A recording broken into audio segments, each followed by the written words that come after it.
आणि आता जे म्हैसकर आहेत या डिपार्टमेंटमध्ये संचालक म्हणून, यांनी त्यावेळेस या तावरेंना निलंबनाची शिफारस केलेली होती.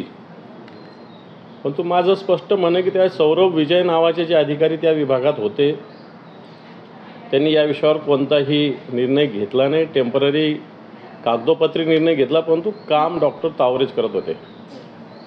खरं तर अवयव प्रत्यारोपणाच्या वेगवेगळ्या समित्या ज्या आहेत पुण्यामध्ये, रुबी असेल, ससून असेल, या सगळ्या ठिकाणी सातत्यानं तावरे आहेत.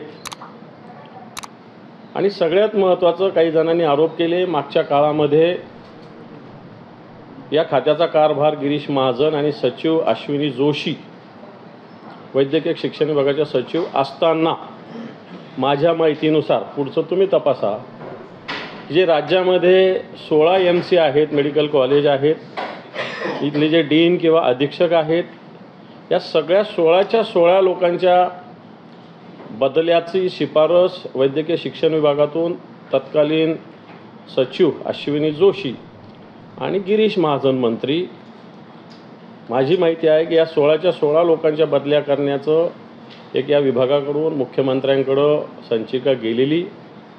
15 जणांच्या बदल्या झाल्या, परंतु फक्त एक